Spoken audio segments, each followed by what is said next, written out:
burger Where from? from the Secret Burger Kitchen. They're at this event with big bags of burgers, and I got one. I'm jealous. I know. Well, before you get to chomping down vigorously, why don't you? We have yes, this is a Build and Destroy show. Wicked Meticulous, May Dolly, High Rise. We are back for another Sunday edition. We do have another special guest. High Rise, I'll let you do the honors of the introduction. Okay, right on. Well, welcome everybody. I'm a little unprepared today. I've been at Zeke End all day with my son, but we have a guest with some good timing because the election, local election, is Tuesday. Mm-hmm. Tuesday. So if you haven't voted yet, this is good time because we have Latasha Palmer, and she is running for an all city council seat. Is it 6? Yeah, position 6. Position 6, and it's a crowded race, and there's some other there's other progressive people running too, but probably not as progressive as you, and probably that's the questions we want to ask you, what sets you apart, and we'll let you break that down. But we have Latasha Palmer, everybody.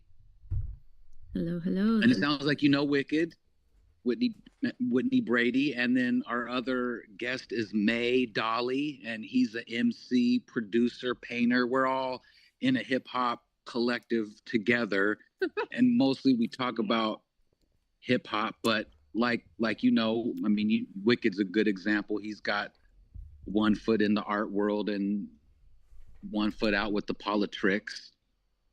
So we like to invite like-minded people on that align, with our values, just to let people know, any hip hop followers, maybe we can get some hip hop, a tiny hip hop vote for you. But yeah, welcome. Great, thank you. Welcome. Well, why don't you go ahead and give us, just a little background, or and give us your stump speech. We'd like to know a little bit more about you outside of your statement. So I'll give you the floor now. For sure. Thanks again for having me. I was a little nervous coming on here. I'm not that knowledgeable about hip hop, because I saw Salong Chun on here the other week, but then I saw Anders on here, and I said I'm going to be okay. So, but yeah, I think if you're talking about true hip hop, politics is intertwined, right? That's what it kind of all started as, was a way to express what was happening in the world and what we wanted to change.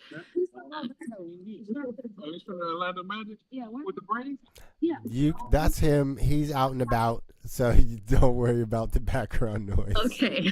Oh, my fault. I'm scoot away. Okay. No worries.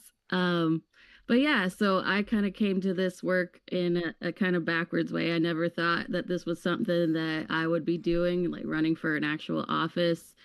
I've always been very much a let's build something outside of this crazy broken system type girly, but life has just kind of led me here. I was raised in Tacoma. It's been kind of back and forth between Tacoma and Graham, depending on how well my parents were getting along. And so a lot of my time was spent in Tacoma. I went to Rogers Elementary.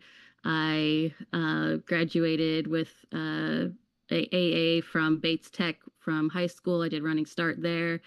So I've always been around. This is my city. But what kind of led me to this time now and running was, I guess maybe 2 catalysts, right? So there's been, when my kiddos were younger, their father was in the military and ended up he ended up in the military, no other options, right? He was homeless and 18 and a child of immigrants, and ended up joining the army to get a place to stay, to be able to take care of himself. And once he got out, he didn't have the support he needed, and his mental health kind of deteriorated from there. PTSD, had served overseas twice, came back with those horrible memories. And so he ended up taking his life when my very young. And, it's all part of our story now, where I'm just trying to figure out what went wrong in his story, and how can we change the actual systems that brought him to that point, so that others aren't brought to that point. So there was the first catalyst. Second catalyst was really, I went to university and then came back home and was looking to get involved in whatever was happening here locally.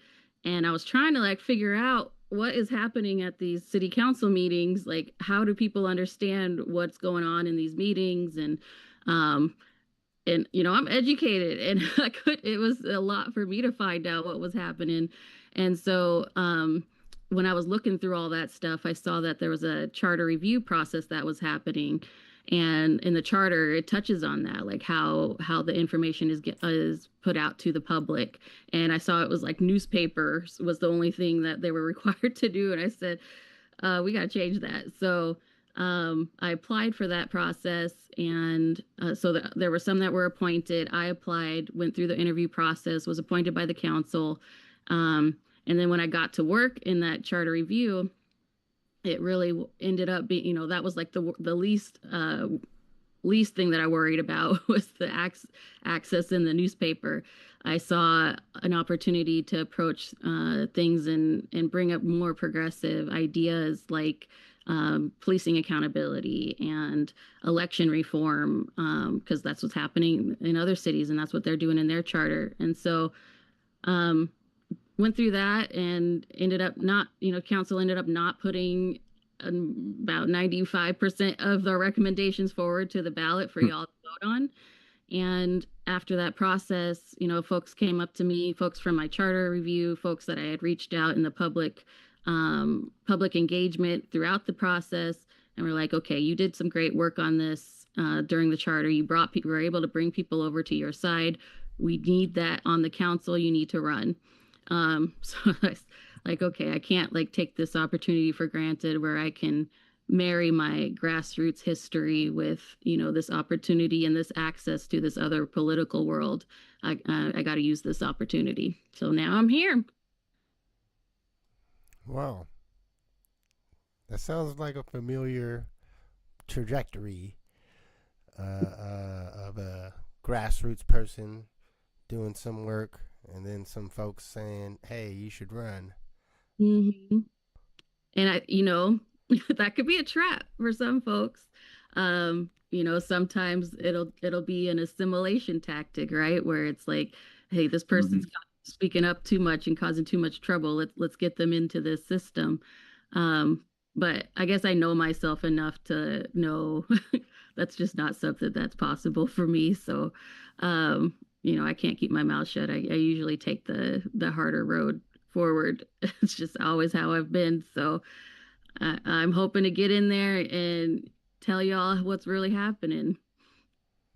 Well, thank you for sharing, a bit of your, background and history, and kind of that motivation behind it. May, do you have a question for our guest today? Yeah, what are some of your earliest memories growing up in the city? It was funny because I had a teacher. Throughout this process, I ran into one of my teachers from Rogers, my second grade teacher, and she ended up coming to my last little party trying to raise some money, and spoke. And she talked about, how Rogers was this magnet school. I had no idea while I was there that like this magnet school, and it was like a special school that they were trying like something new. And so, but she brought up that, hey, it's kind of an interesting coincidence that Latasha ended up this way, and is kind of representing what Rogers was trying to represent back in the day, something new, something innovative, that's, trying to find a way forward. So, in Tacoma, it was it was Rogers, it was Galt. I grew up on the east side. I lived on Fairbanks Hill, the steepest hill in Tacoma. Yep. Yeah. So it was a lot of houses crashing into cars crashing into houses at the bottom of the hill during the winter. For Um, real. just a lot, and then McKinley Park and Wapato Park and running around as a kiddo around town. Right on. Yeah, I want to say one of my earliest memories is Rogers as well. I remember Miss Reuter. Yes, that's Yeah, who was my teacher. yeah. So that was my second grade teacher as well. Shut up. How old are you? 39. Were we in the same okay, I'm 39. Yeah, I might have to pull out that old class picture. I might have to hit my mom up and pull that picture out. If y'all was in the same That's class, if May, y'all were in you're- the same class, that's you going to guys be might have real been- crazy. Yeah. That's how old you are, May, isn't it? Basically. Yes, sir. Yeah, they You just guys named might the have been same classmates. teacher. Yeah. They just named the same Okay. teacher. You That's- all had recess together. I'm gonna have to find our class Yeah. picture, like you said. No, What's your real name? What's your government name? Michael Roberts. I don't remember. Okay, I'm gonna look for you. Well, second Yeah. grade, second grade was a long time ago, but Yes. It's worth checking out. I think what's the standout is that you guys both remember that same teacher, so she had to have been very impactful at that time with it being a magnet school. I went to Stanley; we was a magnet school as well, so that's good coincidence Yeah, that's where my kiddos are at now, Stanley. for sure. Riceberg, it's on you. And he might be frozen in the All right. Well, He's moving. I know. Am I frozen? you were for a second. Can you hear me? We can hear you now. And we lost I'm you good. again. Okay. Well, what are some? Go to the next then. Just No, we can hear you now. Come on. my. Okay. This is so fun. Well, what are some of the progressive other people running in your race? That's a great question. I'm trying to answer without being too sour about this. It's kind of a thing in campaigning and in elections where as long as you label yourself Democrat, and if you are a woman of color, then you are kind of automatically put into this bucket of being a progressive candidate. And so it's been a little bit of an uphill battle to differentiate myself from the other women of color candidates in this race, which, they're the ones who are considered the other viable candidates in this race. I'll say one person that I do think is truly a progressive candidate is Lindsay Wills. But she's new, she's coming into this, and I feel like, if one of us is going to get through, I think it's going to be me. So I hope she joins me in this fight. But when it comes to the other two viable candidates, I'm just asking progressive where. I haven't seen a whole lot besides kind of mimicking my platform as what they're doing as progressive. I haven't, when you bring their names up in community, it's either I don't know who that person is, we haven't seen that person, or it's that person has actually done harm to our community or is progressively or actively doing harm to our community. And so, when I think of progressive ideas, it's one, having an idea. It's coming in with something different that's going to help improve the systemic issues that we see: homelessness, food insecurity, insecure jobs, or fair wages, things like that. And I do not see any actual ideas as to what people are going to do differently. I see a whole bunch of status quo, besides mimicking again. If you check, I wish I could have done a timeline of their platforms before, because I came into the race late. Krista had announced it quite a while before me.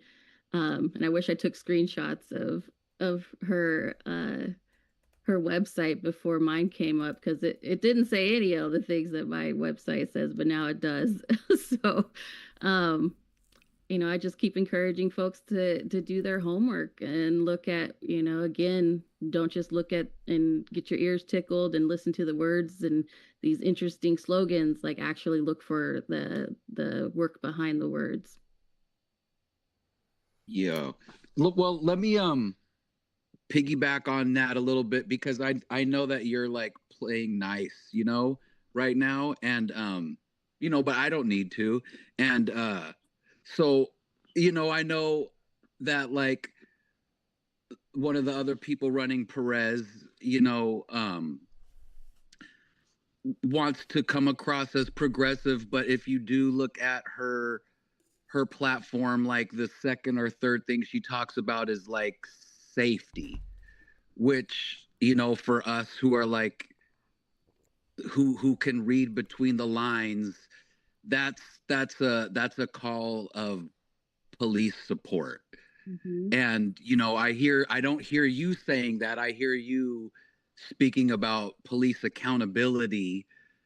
And you mean, to me, that's a stark difference right there. But you have to be like politically adept to pick that up. So if people are listening, I'll say that I found that to be a difference in reading the platforms.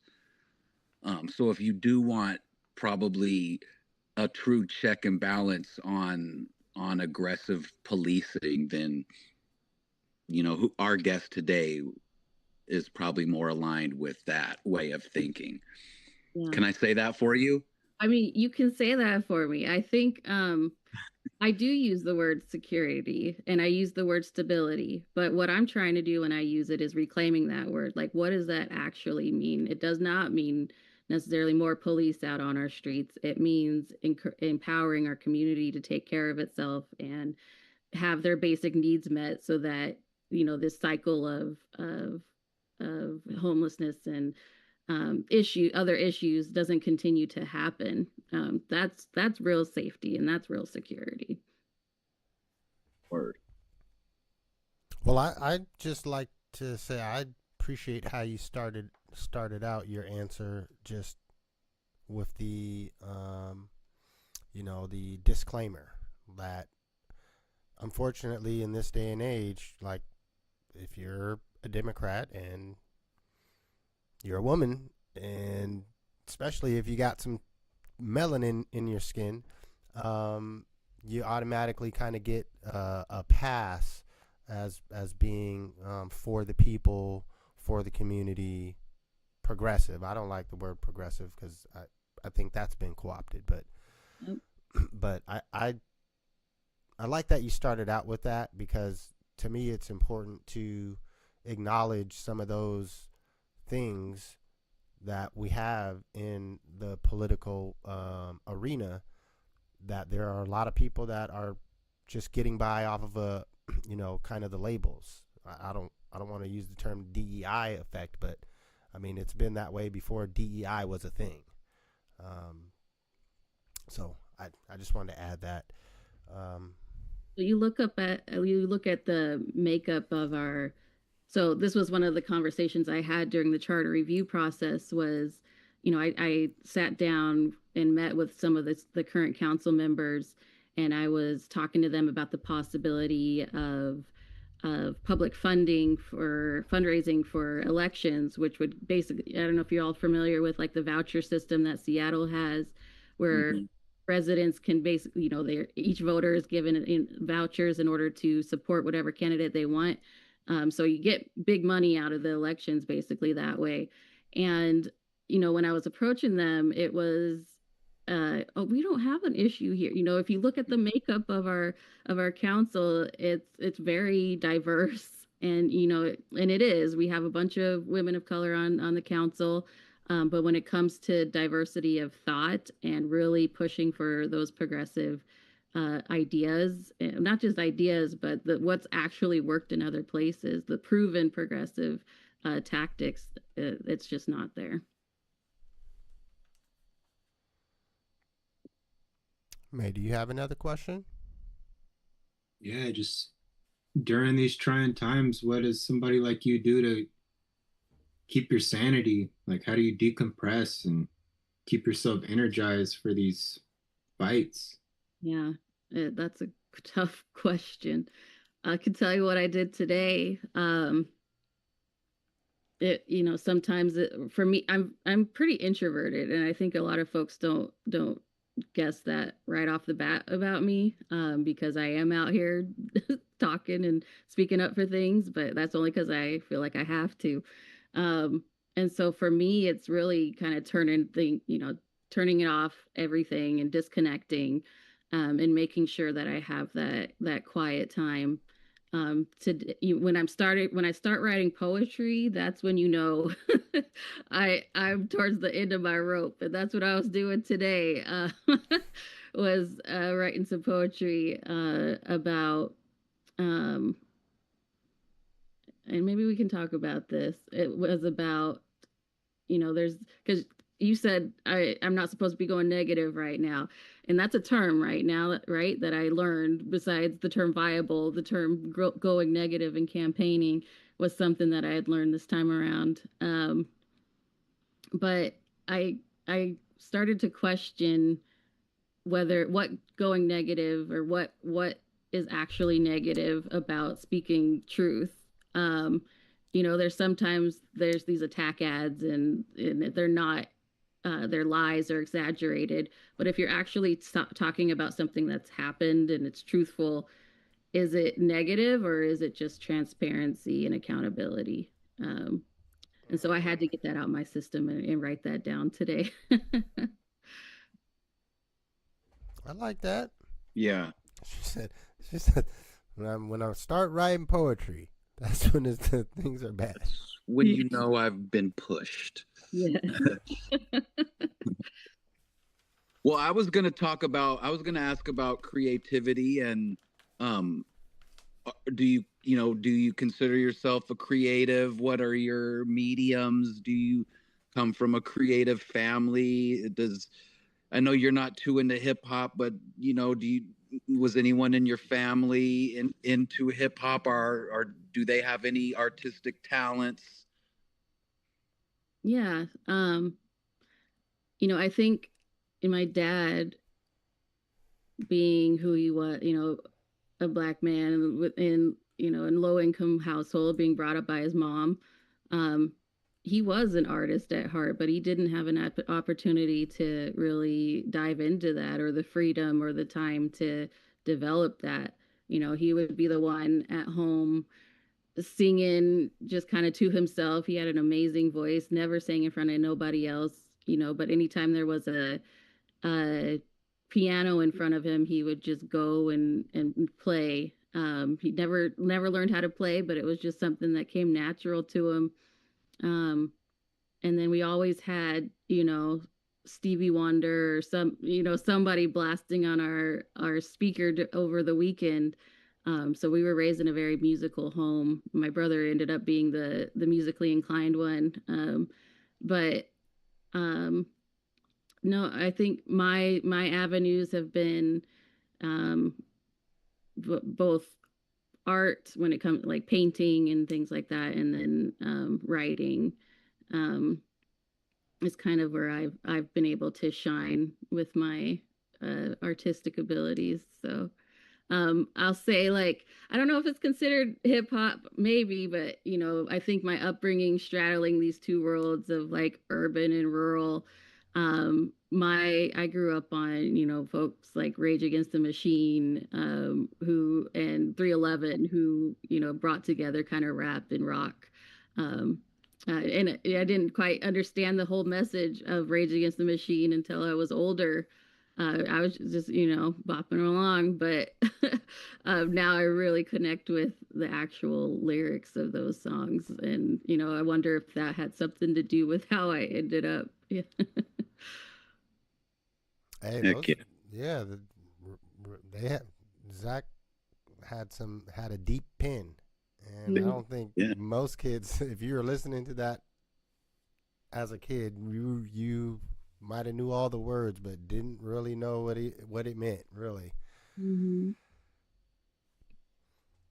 All right. Well, I'm gonna If go I know, use one. I was gonna say too. I might, I'm gonna hop back in, and I've got my kid in there. But after the primary, we should, after it's whittled down to you and whoever, we can have you on again. I'd love that. Cool. Would you guys ever do debates? We haven't, but we could get two people on at the same time. Let them go at it. Then and we can moderate if that's something you guys are interested in. We could definitely set it up. I can call in reinforcements and have someone actually do the technical admin stuff instead of me, because I'm still not good at it after 9 months. I think that would be fun. But plug your website and stuff before you go. Yeah. Well, just I was going to say about the debates, it's kind of a time where you get to see the real nature of folks. It's not usually just canned answers. You're actually getting real, in the moment answers on things. So, but yeah, so I'm on my socials, at Instagram is at Latasha for Tacoma. I'm on TikTok, and that's Tacoma T with LP. And then, Facebook, of course. But my website is also Latasha for Tacoma. So you can find out more about me there, and donate or sign up to volunteer. We need some help, as much help as possible. This is a grassroots campaign. So we're trying to keep it that way and stay true. Well, full transparency. So we've had a run before. Well, technically, I was the one running. The same scenario that you've presented. Our crew started out really as a crew of artists that came together specifically to do work in the community, under the network of the Zulu Nation. We broke away from that due to internal politics with that group, and having a more aggressive approach to fighting for the things that the community needed at the time. And so, we have a deep understanding of the local politics in Tacoma, and what running a campaign looks like. And so we appreciate having you on. And like Josh said, as you move forward, we would love to have you back, and we'll definitely, be providing some ground support for you. Bring a poem to share next time. All right, it might be angry. That's cool. We'll match you with some angry poems ourselves. So yeah, Josh he's our resident poetry major, slam champion. So he definitely liked that you mentioned poetry, and we all paint, Yeah, my sister's a fierce poet too, and she's in the crew. So we're right along. We're angry poets. All right. Yeah. All right. Well, thank you once again for coming. Do you have any last words for our audience? Make sure you get those ballots in. August 5th, you got till Tuesday at 8 p.m. And also, I'm having a election night party. Y'all are invited at where is it? Rusty Goat downtown. So we'll be looking for the results at 8 o'clock. All right. Well, definitely probably have to pop through on you. All right, sounds good, y'all. Thank you. Hey, you're welcome. All right. Well, we probably are right about our halftime mode. Well, actually, we're not. We're kind of early. Before you head back in, Josh, since you're heading back in.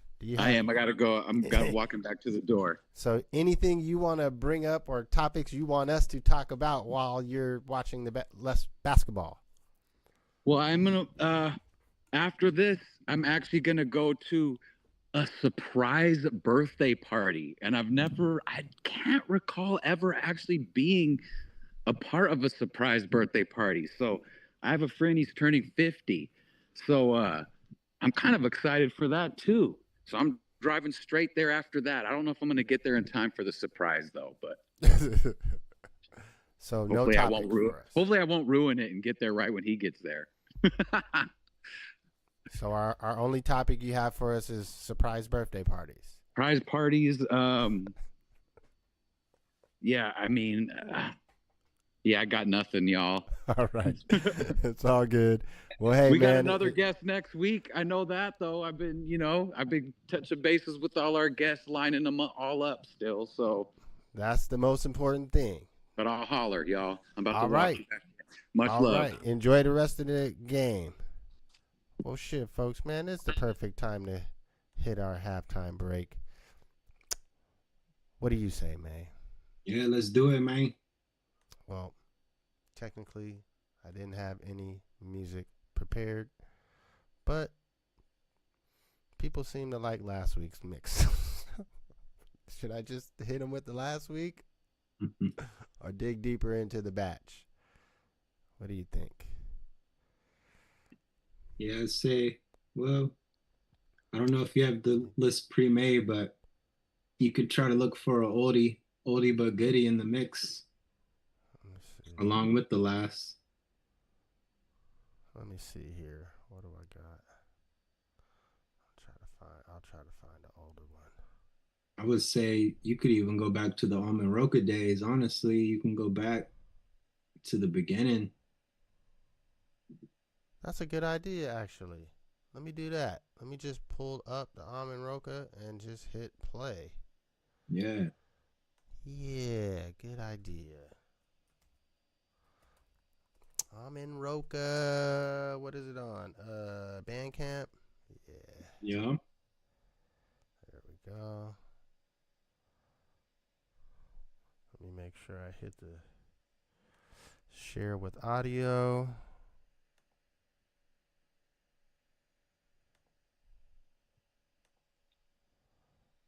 Take you out of my email since everyone's looking at my emails. Scam emailers trying to get me. Always, man. All right, y'all. Well, hey, this will be a good one. We won't be able to make it through the whole thing because it's 21 minutes, but you'll get a good half. So here we go. Build and Destroy Show. Make sure you hit the like and subscribe. 911, we're reporting. Hi, I have a disturbance at 913 MLK Way. It's a business, Hilltop Kitchen. Okay. A group of 5-6 gentlemen came in and they're yelling and they're screaming about they're trying to politically protest and they're disrupting my whole bar. It's full and they're obviously trying to make some political point. I need cops here now. Okay. We got a call started. It was 6 white guys, black guys, Asian. Yeah, there's one white guy. I see 2 white males, 4 African Americans, and then 1 young lady. Okay. One and young white lady. How old about do they appear? What's that? They're between 28 and 35, and now they're walking out the door right now. Okay. Do you know what they were protesting? Gentrification. They think that we're gentrifying the neighborhood. So they're, it's a bigger issue. Any weapons seen? 0 weapons, but they just came in there yelling and disrupting business. Yo, this shit sounds so fucking... And what is your name? My name is Wendell Bagby II. Oh. And your phone number, Wendell? Shit. Does anybody know the phone number in this bar? Is it 327-1397?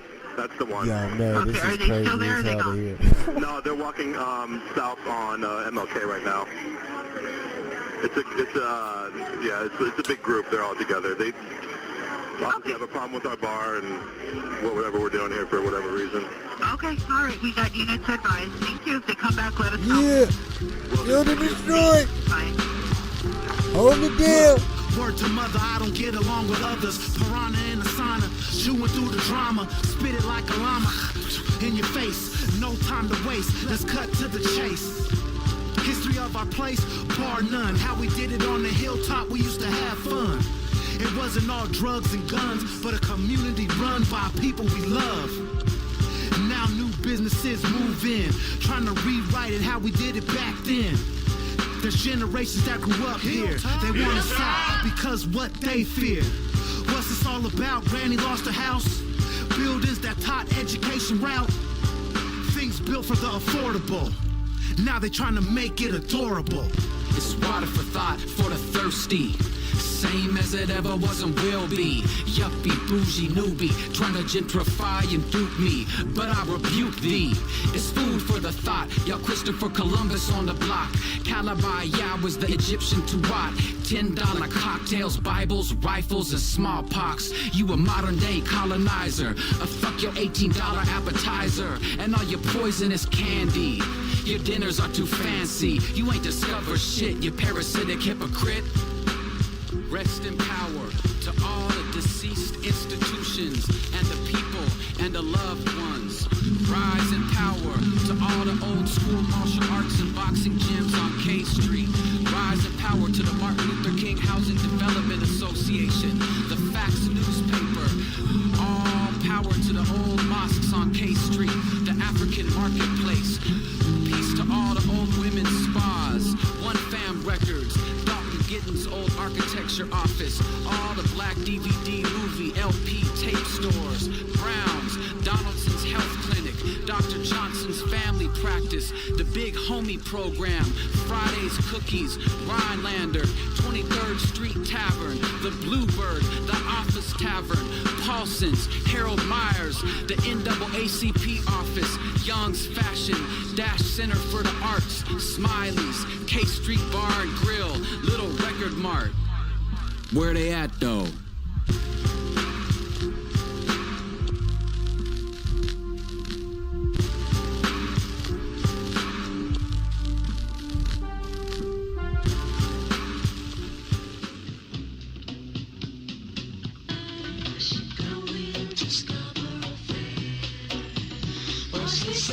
Rosemary and thyme. Remember me to the one who lives there. He once was a true love of mine.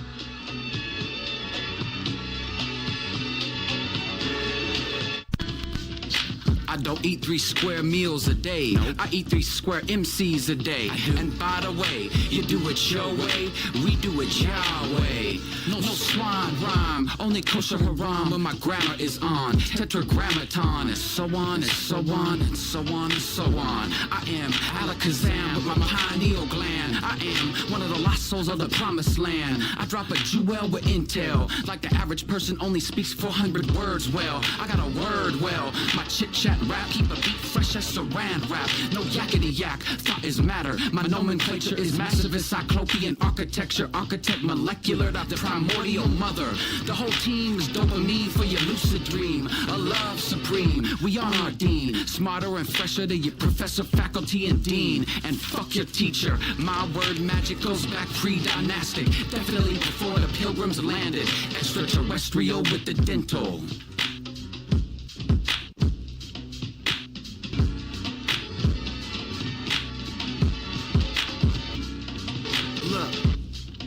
Almond roca in my candy dish, the only snack that I ordered on my wish list.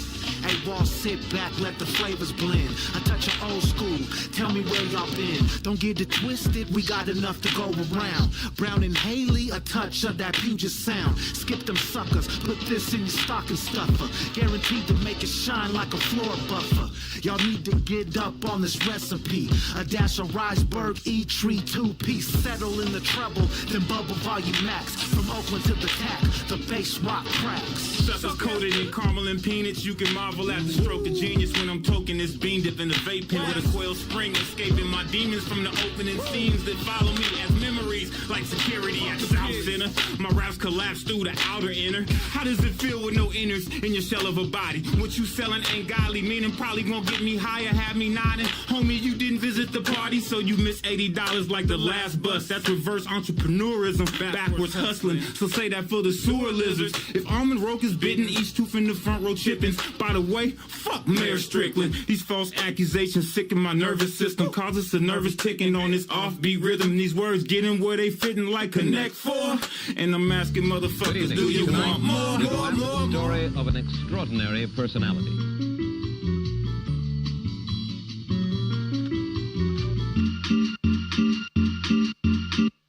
I got the urge to set it off like the purge. On crooked cops who protect and serve. Got they nerve. Shooting unarmed kids on the curb. Then go back to their house and kick their feet up in the burbs. When I was young, fuck the police was in my boombox. Opened my eyes to what was going down on our blocks. Made me wanna take a pic behind the shed. He give that old yellow look, then put one in his head. We've been misled, ain't no justice, no peace. Even with your hands up, you get shot down in these streets. It's getting wild, no charges being filed. To me, their slogan reads, fuck your child. Fuck the police, fuck the police. Fuck the police, fuck the police. Oh no, it's the holies popos, the don't knows. Oh slow ass bozos, I'll outgrow over my glow. If you ain't detaining me, then I am free to go. Am I suspected of committing a crime? You tryna sideline my shine, but you can't keep my spine on the pine. I'm strychnine for the devil's mind. It's Elohim by design. You fat flap, pig flat foot lurch. That was an illegal search. Back up off my porch. You harass and torment. You can't come in without a search warrant. We are no longer dormant. We will no longer ignore it. You ain't got probable cause. So back the fuck off. Back the fuck off. You ain't got probable cause. So back the fuck off. Murder's all they seek. Retribution cause their ego's weak. Knowing they have no basis for their hate speech. Always blaming us for our own blood that they eke. Constantly staining our streets. These days you're lucky if all you get is beat. For their next murder victim they're clocking. It used to be in the shadows they'd be plotting. But now in the light of day with cameras flashing, they don't care if grandma's screaming, mother's pleading, babies weeping. Nothing stops them from seeking their next victim. The younger, more innocent, the better to feed their sick addiction with. Those punk sadistics take no prisoners, no mercy, no empathy. Just monsters with badges victimizing through centuries. Nothing new, just more bold. No cops ever pay for the terror they create. Never even prosecuted. Always accountability they escape. Never take toll for the bodies they leave cold. Scared they're out hunting for their next victim. Out in packs, always recruiting. Always plotting to expand their institution.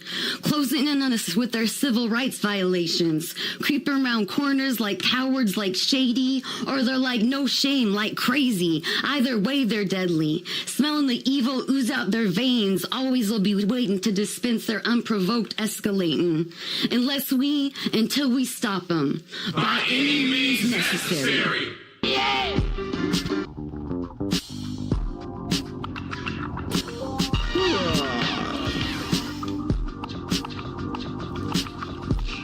The tactile surrealist, a natural healer in audio therapy. The shops took care of me, I did it for charity. With crystal clear clarity, I'm sort of a rarity. Prepared to grieve as obituaries read how this beat got killed, such an ordinary scene. At least in this light poet society, all I do is sit around and jot words quietly. It's a riot for you to believe that I'm trying. May I be the last of a breed that is dying. I foolishly fell to the mercy of imagination and my rapping station elusively with my mass creations. That's the blatant explanation of it. Wait to make eruptions, the locals hate to discuss it. Catch me relaxing like the beat's title. In between idol worship, I don't need rivals. The smell of greatness, I can taste it. It sounds like the same way you feel when you fresh out the matrix. What you see ain't what you get when the day ends. The smell of greatness, I can taste it. It sounds like the same way you feel when you fresh out the matrix. What you see ain't what you get when the day ends. Inspire introspective inventiveness inside intestines. The weak niggas end up with indigestion. The treatment and activity yoga to keep you regular is peeping the knowledge of real people on the regular, keeping your foundation solid and well protected. The pieces around at all times to keep your head up. I mean down to where your surroundings are set up. Could be found at a funeral, wedding, etc. Streets crowd only when white people won't tussle with us. Screaming loud and Bible pushes a Planned Parenthood it. I need to polish it. And the African Methodist Episcopal Reverend, the blessed while I like a brew in his presence. Tell him the great things all the future and keep it stepping. Felonious brethren facing a heap of head went up a hill with stones being thrown and no protection. Slippery slope, but it's silhouette in the scope of the police. Like the symbol of the Public Enemy Records. Wicked meticulous, quote me, I'm the professor. The smell of greatness, I could taste it. It sounds like the same way you feel when you're fresh out the matrix. What you see ain't what you get when the day ends. The smell of greatness, I could taste it. It sounds like the same way you feel when you're fresh out the matrix. What you see ain't what you get when the day ends. With hidden colors, not to shore with others. Middle finger, fuck America with Hey. Let me just say. Oh, that aged very well. Let me just say. Yo, we was in the bagaroni right there. Man, I could just hear the hunger. Yo. Ravenous. Oh, shit. Man, it took me back.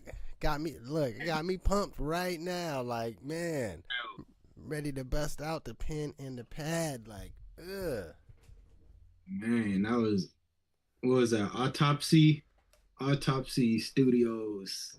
Autopsy Room, Jesse O'Donnell, you already know. Chopping it up. Let me close this curtain.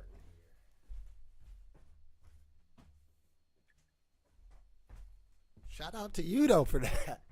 Yeah, man. The full project production, so yeah, you don't get to see those very often. Nah, I know that's why people are loving that. Well, anything Alchemist is doing right now, I think that's a lot of it is that continuance of having one producer all the way through, and it just creates a music bed. Well, it's the same, Tress and Cali Reed, Nas and Hit Boy, Nas and Primo supposed to be dropping something at some point. Like, it's going back to the original, concoction, ingredients. The only thing missing right now is, the DJ presence. I agree. But, Primo, he's going to bring, that's part of his production technique. So he already, has a up, I think, on that aspect, because he's already going to have that in his shit. Yeah, I heard that new Ghostface single. I heard it, and that's what stuck out was the scratching. All those good joints, man, they always have that element that's missing in a lot of music is the scratch. Look, man, that's a unique invention from hip hop. Man, yeah. Just think about it. In what other genre of music would scratching a record to make a sound, but not just make a sound, there's the techniques to scratching at this point is at a different level. So it started off as just, but it's a whole invention that now has its own library of study to where you could study to be just a scratching DJ to battle people on scratching techniques. And it's, it's still the elements of DJing too. You're picking the songs that, well, maybe they're not supposed to mix together, but you know how to blend them together. That's a whole chapter in the book of DJing is, taking songs that ain't maybe supposed to mix together, but you make them work, and it gets the crowd hype. So, man, I'm excited. You guys got me listening to more stuff too, so I'll get to enjoy some of the new offerings from the Church of Hip Hop, the offerings that they put in the plate. Yeah, I seen Ras Kass. He just dropped a little, I think it's 7 tracks. I didn't dive all the way in yet, but I love seeing those names still pop up, man. To me, that's I get juiced off of that. These people that I grew up listening to, riding the city bus, junior high and high school, just the fact that they're still rocking, I don't know, it just keeps me at it. I don't know if I'd still be at it the same. Like, I'm always going to do my thing, but seeing these guys that I grew up idolizing and looking up to, seeing how they still keep true to it, that absolutely keeps me charged up every time. And just beyond just staying on it, but having some good product. You know, I remember there was a time when cannabis was trying to come back, but he was trying to come back through the battle scene. Yeah. And he came with a pad and he was trying to rap his raps off the pad in the battle. Yeah, man. Like, you got to come correct at least. Yeah, that threw me into a little low-key depression for a minute, because even when I seen him in that arena, I was like, yo, that's not what he does. He shouldn't have ever been there. Yeah. Even if there's a good bag, sometimes you just got to keep your integrity and know your game. And that's where he excelled at, was on the mixtapes and writing battle verses, and in another arena that may have passed. But like you said, you don't bring that pad to a place where it's all about memorization skills, and not the greatest battlers are known for not clamming up and being able to, even if they do stumble, you don't really catch it. They have this way of getting back on even when they're slipping. It's all about the recovery. Man, that shit, you know, I know it takes a lot of practice to be a good battler. Especially we talked about it, you know, even with Callie Reed, the difference in the battle, what battling is. You know, back in the day, there was no such thing as you coming with the written. You didn't get 3 months to study your opponent. Like, it's a random draw of the hat. You're going against this guy. You got fucking 15 minutes to, you know, look at this motherfucker and figure out all of the angles that you're going to hit him with. Yeah. Look, I'm just thinking about it now too. Blind Fury talked about that. You know, the BT 106 and Park battler. Like, he talked about that, being blind, but he would have at least one homie with him to kind of tell him shit. So he know, you know, you're at that point, you know who you're battling, but you got a homie telling you, yo, talk about it. Yo, he got on a, you know, ugly ass boots or whatever. This motherfucker, he's wearing, you know, he's giving him all the information so he could sit back and concoct. You know, I don't know how long that show, you know, in the pre-production, if you're going to be on the battle, you're probably there at least 2 hours before the show starts. And they probably got you like real close, probably in the same room with the other dude. So you're in this room with this dude for 2 hours before they bring you out to battle. But your homie's telling you all the shit. Like, yo, you got to clown this, you got to clown that. So he talks about it. Coming out roasting dudes, blind. And man, for best, that was another thing. Like, your first go in that arena, you don't battle disaster. Like, you don't go straight to the top boss, man. Like, you got to work up that tower, like Mortal Kombat. Like, I like that. Yeah, he wasn't prepared for that tower, man. Like, you don't go straight to Goro, man. You gotta work up to Goro.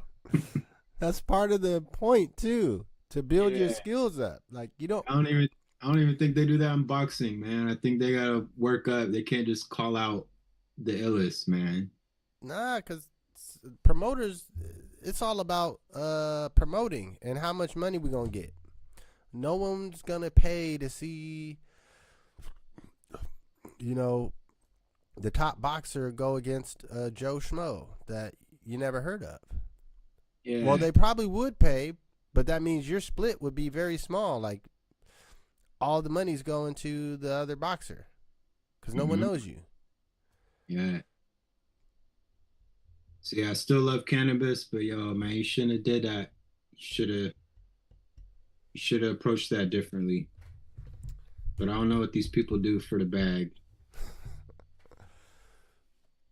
What do you think in this day and age would it take for cannabis to make a comeback? Yeah, he still does drop on an independent level, but I think he's just so far out there that he's not unless you're already a day one, he's not making music to get a new fan. I think he's just feeding people that were already on that diet. But something like a Tiny Desk, they have their own audience. If you come with the right set list of your good material, like that's the point of the Tiny Desk to me. It's all people that have already cultivated their own audience. So they have an audience, but you're going to NPR where their audience is different. Like they're listening to you because you're just on NPR, not because they like you. Yeah. But you can make them like you if you do well. And now you got a new fan. Yeah, that's a good point. No, I always looked at performance like that. Any performance, I mean, I don't know what it's like to be a known artist, to have a fan base, really. So any show I'm doing, no one knows me. I have to do well so they remember me. There is no other way.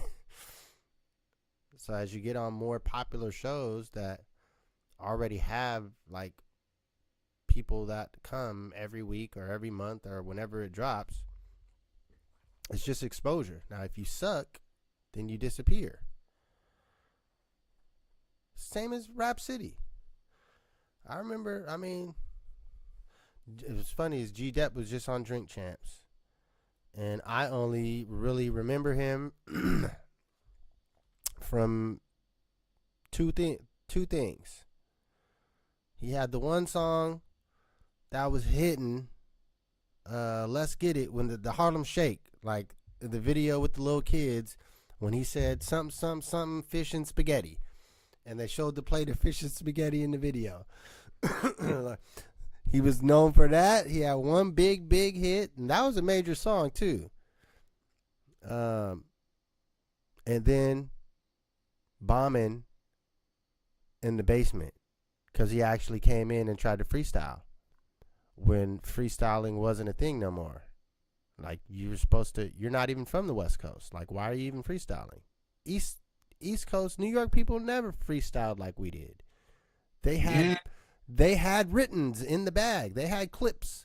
They had bullets in the clip ready to go. They didn't go off the top of the dome. That just wasn't a New York thing. And he went in there and tried to do that and fumbledy. Like that's what I remember. But he came back a second time and redeemed himself. He still freestyled the second time again. But I guess, to me, he earned respect from a standpoint of why are you freestyling first and foremost when no one, unless you're game, he's one of the West Coast people that he don't come with the written. He's going to freestyle. There's very few people that still freestyle like that. Yeah, shouts to Slug from Atmosphere. He just went on Sway in the Morning, and he got put on the spot. And he came off top. And I think when it was done, Sway was reiterating. He was like, "Yo, for the newbies into this is what freestyle is." And this man thought of this on the spot. I put him on the spot intentionally. It was like a heat check. And yeah, Slug was on point, man. And somebody like Slug, he's always been known for that. And see, Sway knows too. He knows who's gonna go because he's West Coast. Yeah, they sent him once he made it to MTV. People fucked around and forgot and thought he was some New York journalist. No, this motherfucker is a West Coast DJ. That ran a radio show, underground radio, that put people on. Mm-hmm. And you came on there to freestyle. Like, that was part of their show, was actual freestyles. So I think we're closer to us being at the top of the West. We understand that dynamic. But Sway, yeah, he knows. He puts everybody on the spot, but he probably knew what he was gonna get out of Slug. Oh yeah, yeah. Back then, when that show was running, that was one of those get your tapes ready kind of moments, because you know that you was gonna get a clip that you didn't hear before. Make sure you got the blank Maxwell ready. What was the other joints that we had? Trying to look, do I got any tapes?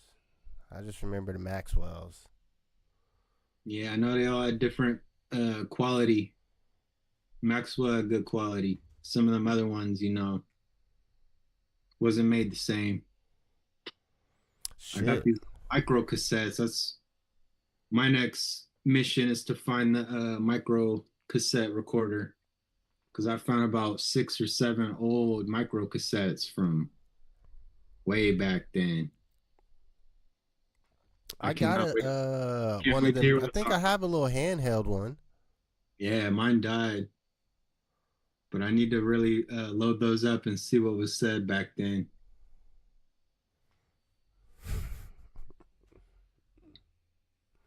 I still got a plan for the cassette you gave me on the proper presentation. I want to do it at I want to have a real art show, at a gallery. Ooh. And then have that unveiling of the tape as part of the show. Yeah, man. Just the sound of that tape popping when that side's done and you got to go in there and flip it. These kids don't even know what that sound is, man. The older we get, the more I go back to the basics and appreciate the basics. That stuff is tried and true. And I don't know, there's something about that, the quality coming through the speakers off that magnetic tape. There's something about that saturation that it just feels like a hug. Feels like a hug from the past. Well, you know what? As you're saying that, what I'm thinking about is the ingenuity aspect. And as we're talking about tapes, who was the person that figured out that you had to, put something in the little holes at the bottom of the tape, stuff tissue in there or put a piece of tape up? Who figured that out and shared it to everyone to where it just became a known thing? This is how you record on a tape. I don't know. Because the blank tapes came with that piece already covered, right? It was sealed in a way. But before that, before blank tapes, you had to record over a tape. Yeah. So you had to get, some old R&B shit from your mom or dad's closet that they don't be listening to no more, but they're going to know it's gone when it's missing. Yeah. You're like, yo, I figured out that I could record on to tapes. Come on, man. I got tapes right now that is an album, but the album ain't on there. That shit. It got some radio, got freestyles. Yeah. Whatever. I love back then how there was an element of gatekeeping or, hiding the sauce. But then there was this equal balance of sharing the innovation, especially with your peoples, because you didn't want your peoples running around subpar. So I love that. It was that each one teach one kind of thing where it's like, yo, I found out a new little hack, like do it like this, and it turns out like this. So I'm all for certain gatekeeping secrets, but I'm equally all for spreading the wealth because it doesn't do anything but enhance the quality of our culture. So there was like a quality control aspect to it where we knew that we were coming as a unit. So we tried to elevate each other and keep it tight. And that's what the whole, you couldn't really be whacked to a degree. Like you get your mic cut off or you get rushed out the room. To me, that was a good quality control to keep the integrity of our art form intact. And now there's so much, the numbers are crazy where we just can't keep up. We can't walk around being hip hop police for every recording. But it almost seems like that was a blessing of the past, was there was so little music that it was easier to keep it with a certain stamp on it. Yeah, I mean, I think it was just easier to tell. I mean, you could tell someone this is whack. Yeah. It's like nowadays you can't tell someone their shit's whack. Like, and even the whack shit has an audience. That's the crazy thing. Mm-hmm. There's still an audience for whack shit. And I think it comes, I think a part of it has to do with our marketing system and commercialization, the way that people figured out how to use the technology to their advantage, as they should. But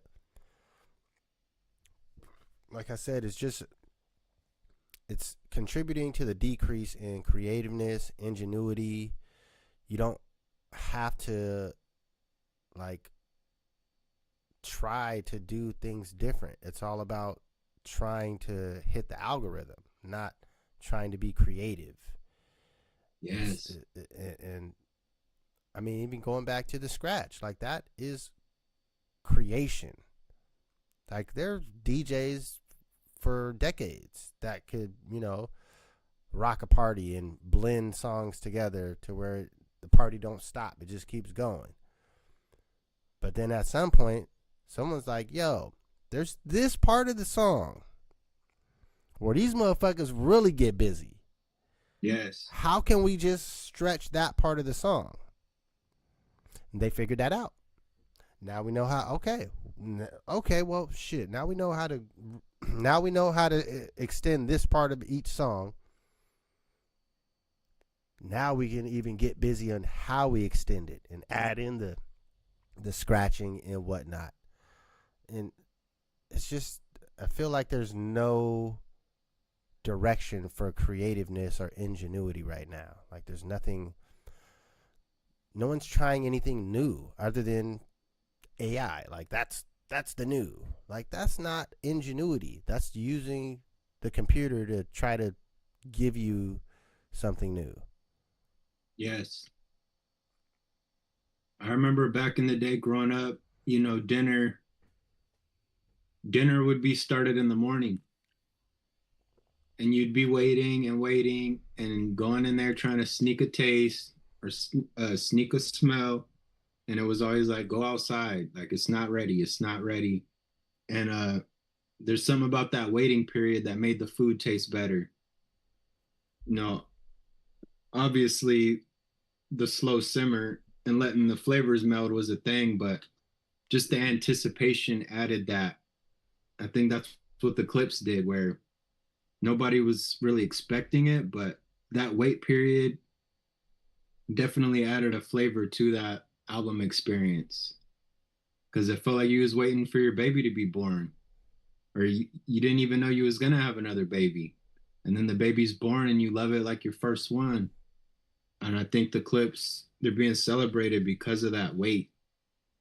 And people like Nas, he used to get clowned for really long intervals of time between releases, but when was anybody mad when it came out? Like I just don't remember that happening.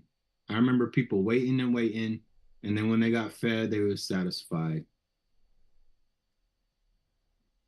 Yeah. Like they were eating fast food in the meantime, but when that slow cooked dish was done, everybody was scraping the bowls, man, in 1 second.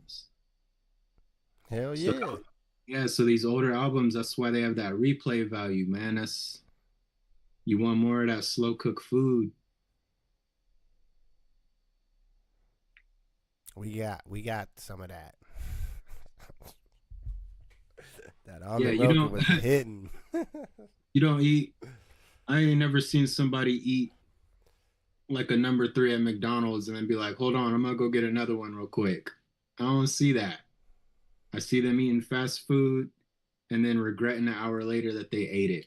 But I have never seen somebody like, oh man, those beans or those greens, that was good, but I'm good off one bowl. Like, nah, I use running back, scraping the pot, like, yo, I'm gonna go see if there's some more greens left. Now you trying to make that that take home plate. For real, that's what it was about. Like, hell yeah, I'm trying to take some back with me. Yes. One for here and one to go. That's it.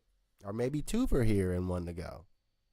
Yeah, like you're not taking a Whopper home and eating half and then like, oh, I'm gonna microwave the rest tomorrow.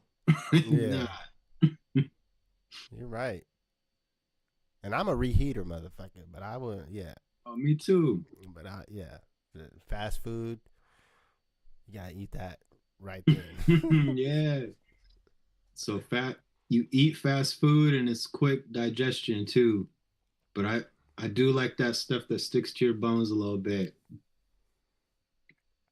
Look, that even the terminologies, I think we're losing. The food that sticks to your bones, like that's some old school shit. So deep though, yeah. Like this is a part of my body for a while. Yeah, that's what food's supposed to be. Yeah, it's like not just supposed to go in and out. Yeah, you get to sit and live with this. Yeah, it's supposed to absorb into your body, not just go through it. Yeah, right. So I guess a lot of this new music and AI stuff is, I would say it's empty calories.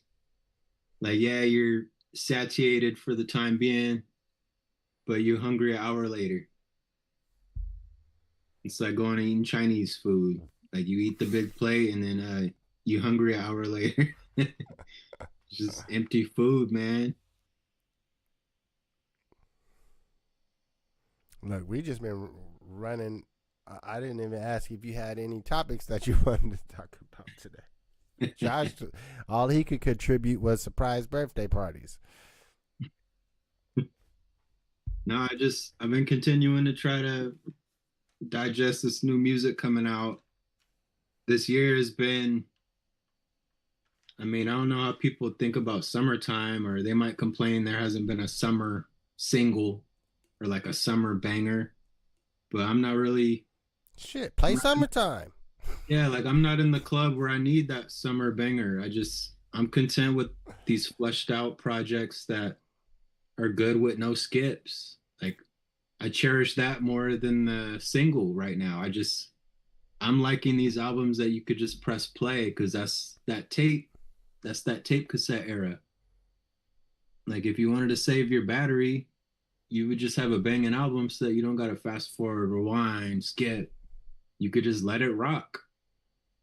And a lot of these albums lately have been that for me, where I don't find myself skipping or jumping around. Could just let it play out.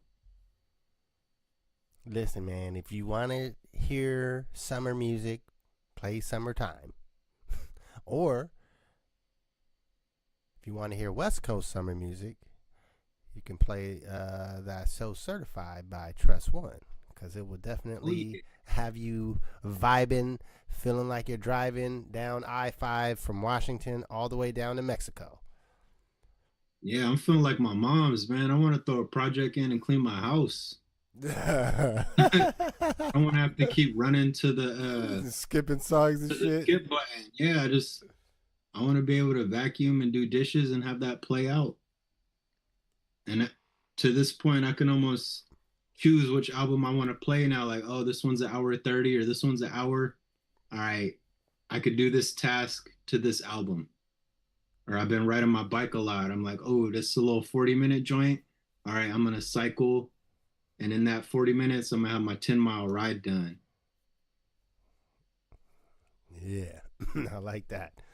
The music for the actual activity. Yeah. So I like music I can live with now. I want to live with it. I don't just want to wait for the good chorus and dance to it. But again, I'm disassociated from a lot of the club scene. So maybe they are starving for that. I don't know what it's like in there, or what even they're playing right now. Hey, I'm not the one to ask. They might be waiting for Cardi B. Maybe those people are waiting for that. They're waiting for Cardi. You know what? I think if we were looking at it from the waiting for aspect, I don't think the youth ain't waiting for anything. The club scene is probably just on the deterioration from just the culture, the hookup culture. I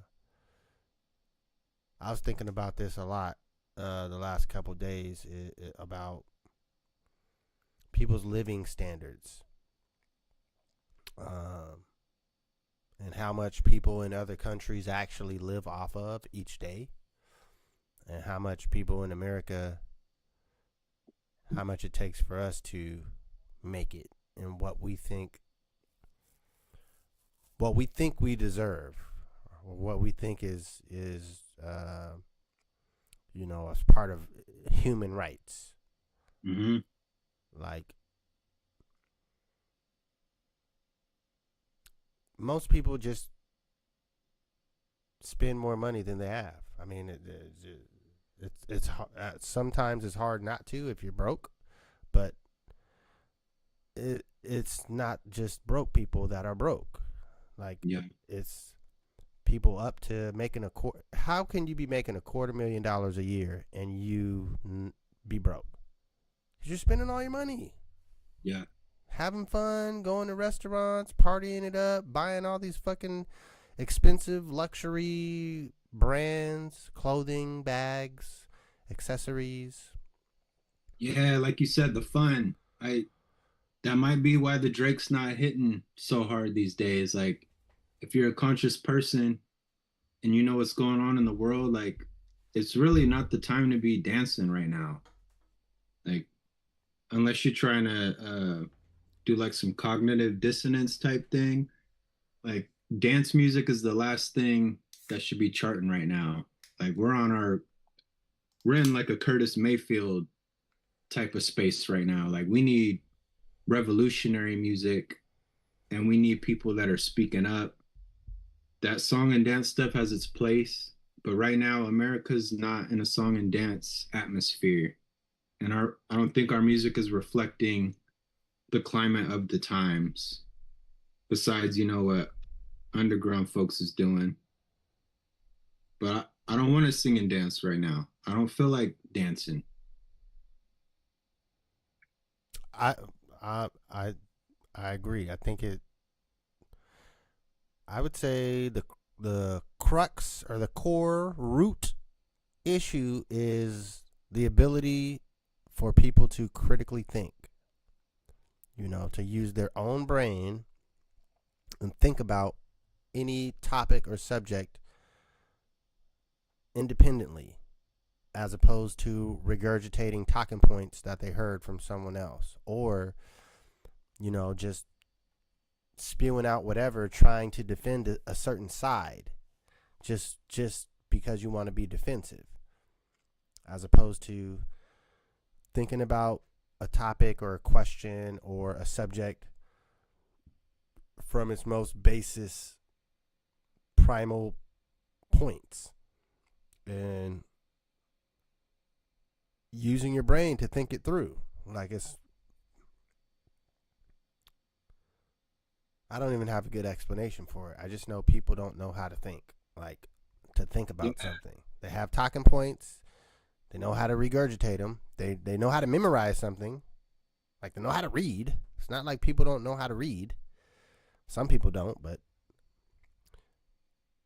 is to think we about do- something and have we your do own have- argument. We do have that little piece of reptilian brain inside of us, or that monkey brain, but that don't mean you only have to cater to that. That's a small part of the brain as we've evolved. We should be catering to the intellectual sides of our brains. And this only catering to the reptilian brain type stuff, like, to me, that's a cop out. Because James Brown, he knew when it was time to sing and dance, and he knew when it was time to get the people to rise up. And I feel like the Drakes of the world, like, they only have one gear. And I think that's why Kendrick is smashing it, because he's a 10-speed bike. And a lot of these guys are single speed bikes. And we're going up a hill right now. And it's really hard to go up a hill on a single speed bike. You might as well get off and run it. Yeah, your knees is hurting right now. You can run your bike up the hill faster than riding it. Yeah. Just push it. Yeah, you stop twerking, man. Your knees is already hurt from going up a hill on a single speed fixie. Like, we need gears right now. I like that analogy. We need gears right now. We need to be able to shift. We need a transmission. Exactly. You can't be in a go-kart. We need an actual vehicle. Yes. That can travel through terrain, uphills, downhills, rocks, mudslides. I remember my dad had an old Ford truck. That thing had 2 gas tanks in it. I was thinking, like, do they even make vehicles with reserve tanks? I remember when he'd flip that little toggle button and be like, yo, I'm on tank 2 now, son. We're good. Yeah, like, where's that at? Where's the reserve? Like, homie bought a new car. He said, yo, this new car didn't even come with a spare. Oh, that's the crazy like, shit. It still got the compartment though. That's the funny shit. It got the compartment, but it don't come with it. That's cold. Look,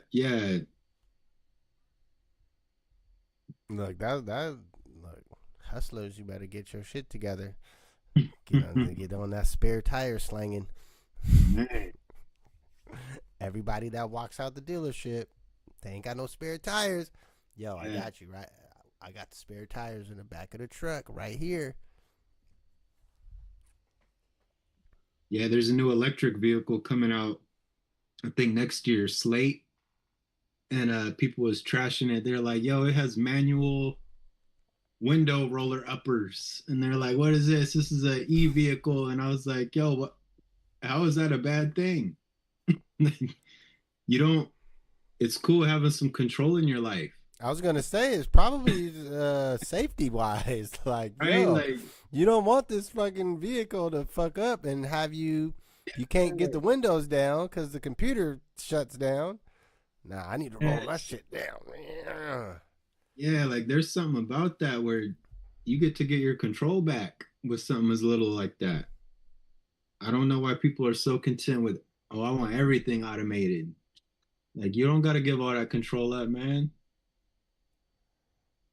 And it's like, I just look at it from the safety aspect. When it's a single point of failure,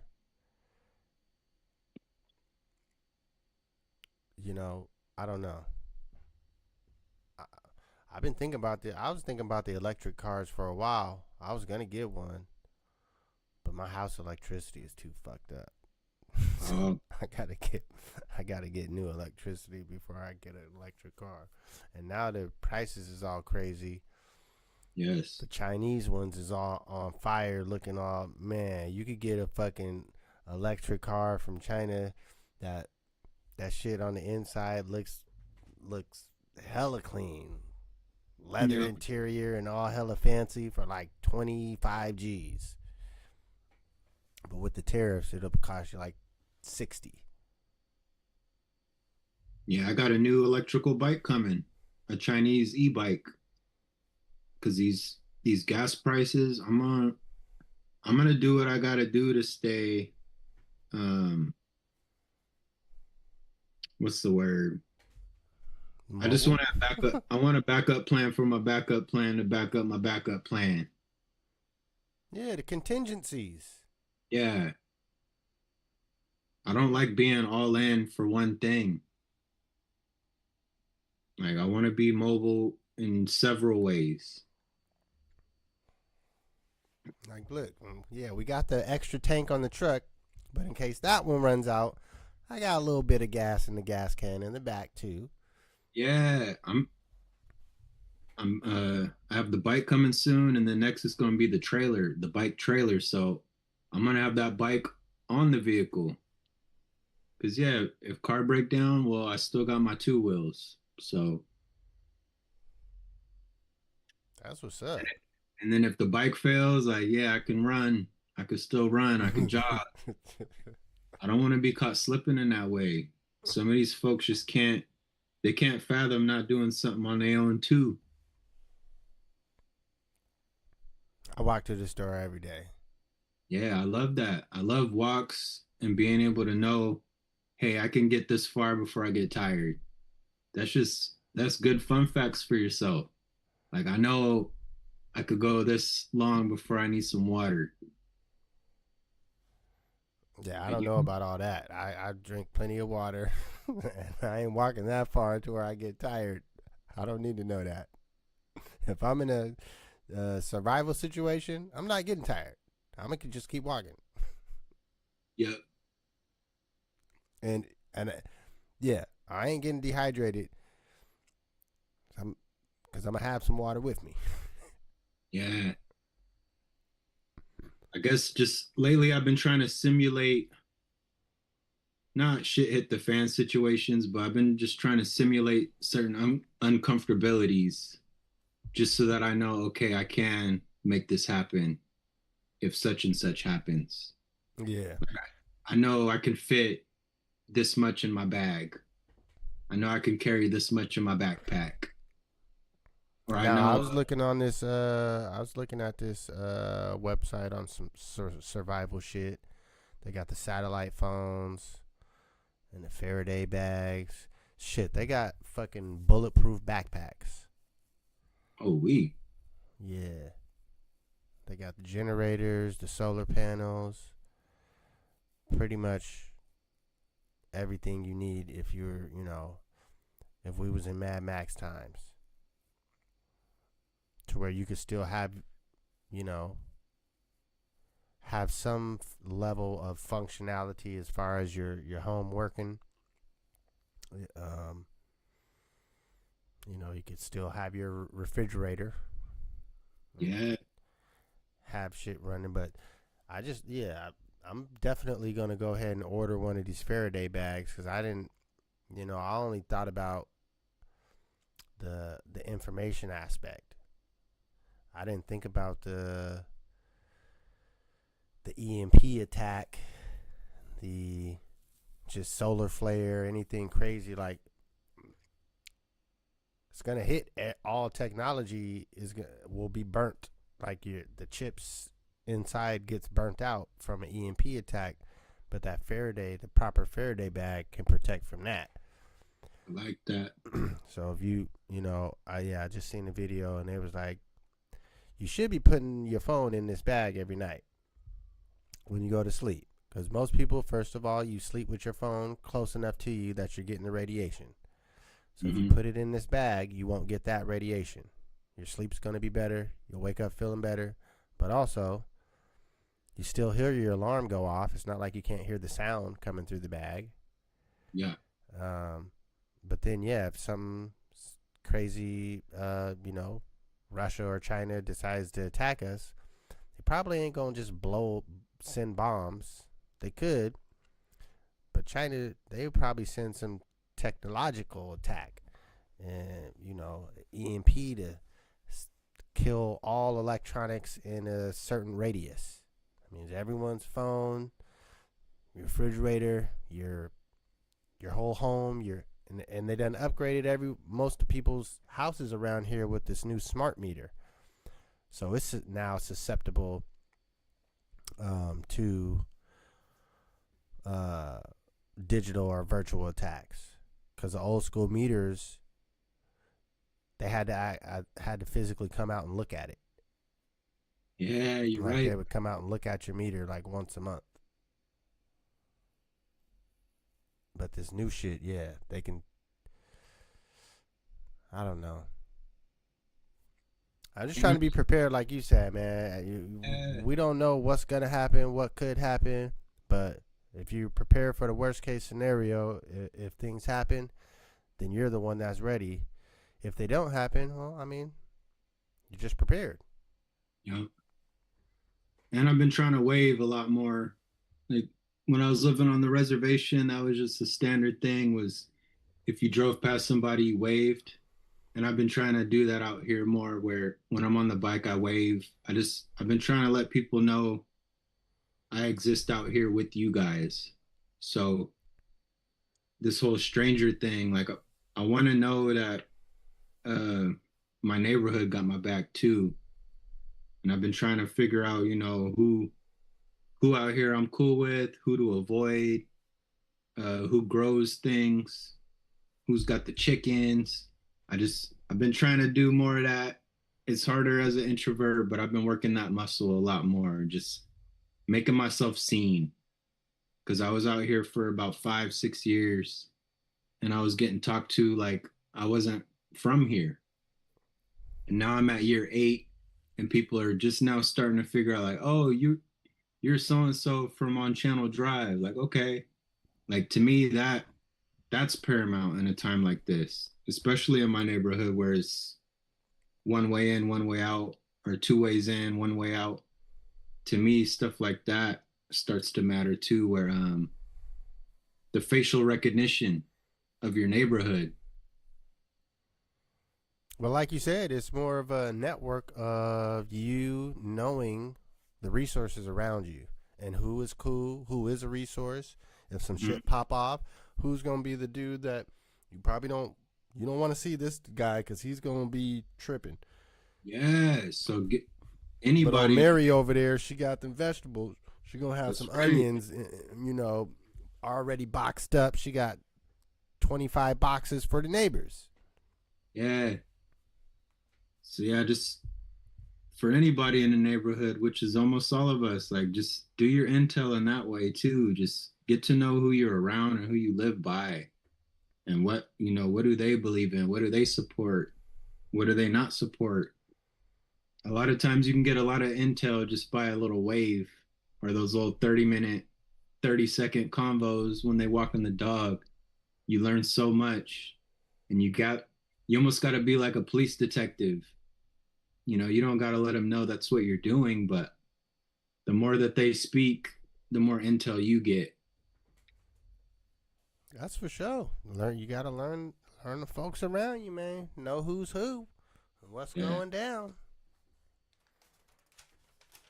Well, shit, man, we right on time at this point.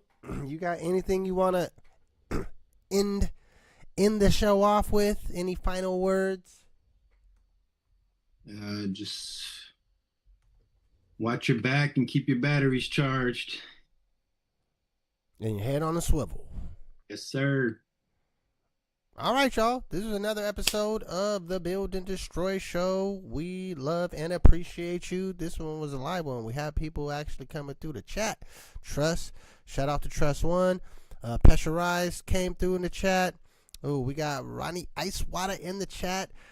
Yo, I love it.